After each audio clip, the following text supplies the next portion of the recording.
In a world where true talent knows no bounds, we often find remarkable individuals who defy expectations, even at a tender age. Meet Tani Adewumi, an 8-year-old chess genius. What? With an extraordinary ability to defeat opponents with astonishing ease.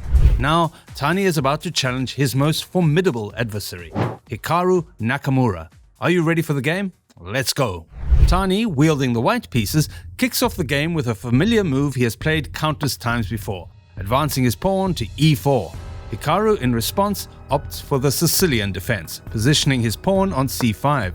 As the game progresses with a series of developing moves including the sequence knight to c3, black pawn, white knight f3, black knight f6, the board assumes a regular position.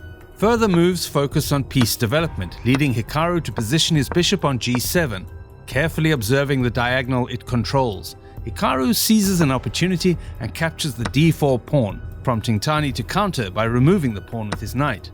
After contemplating his options, Tani takes his time before moving strategically, placing his bishop on c4 in preparation for castling on the king's side.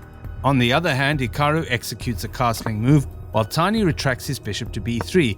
In response, Hikaru launches an attack on Tani's bishop by deploying his knight to a5.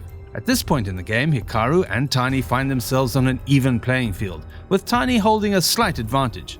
It will change soon though.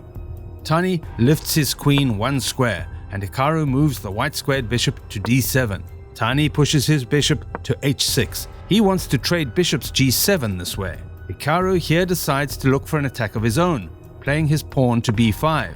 Instead of castling, Tani moves his pawn to f3, defending his e4 pawn. We can understand this, but it puts the white king in a vulnerable position. Hikaru wants to play his pawn and puts on e5. The first mistake made here, as it may result in trading, which is good for Tani. It frees Tani to win one pawn with his knight. However, Hikaru captures the white squared bishop on b3. Tani captures it too. That was another mistake of Hikaru. Then he pushes his knight e4 for a pawn. This move looks good, however, as it wins back material. Tani uses his knight to get rid of the guest. Then Hikaru attacks Tani's king with his queen on h4.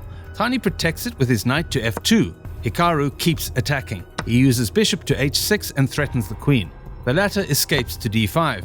Hikaru attacks the c2 pawn with a developed rook. Tani is a little frustrated now. His queen can do nothing about it, and he defends this pawn in the worst way possible. Point the rook to c1, where it is under attack by Hikaru's bishop. Thus, out of nowhere, the bishop captures the rook. Tani regrets the move and most probably thinks about resigning, but he keeps calm and continues playing, as he can still win on the clock. Tani takes Hikaru's pawn on d6. Hikaru plays his rook to c2, taking the white pawn, and aiming to checkmate in the next queen's move to f2. However, Tani fosters the f2 piece with another knight on e4. All he needs is time, and he is sure that he can succeed with this idea. Hikaru replies by pushing the bishop to e6. Thus he attacks the queen, the knight, and the pawns on the white diagonal. Tani also decides to attack the queen, therefore the next move will be a trade if Hikaru agrees. The latter captures the threatened queen, and Tani also takes the queen away. Then Hikaru keeps capturing the knight on the diagonal, making Tani lose material in vain. Still, the boy takes the annoying knight away with a knight.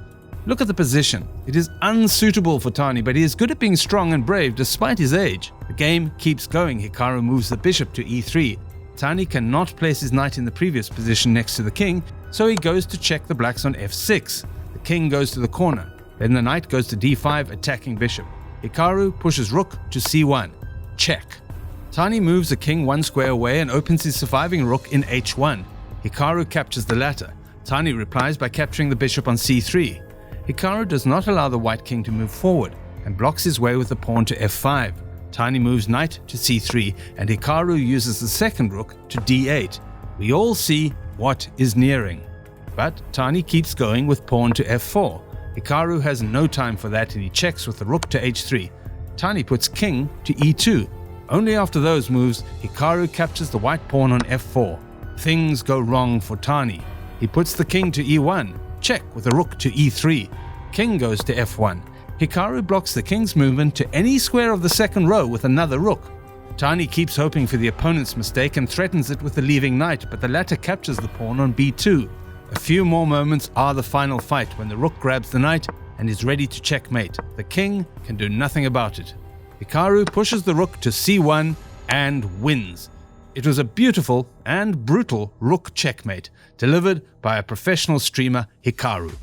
If you enjoyed watching this video, we would be grateful if you could show your support by liking it and subscribing to our channel. You'll be notified of the latest chess news and content. Thank you.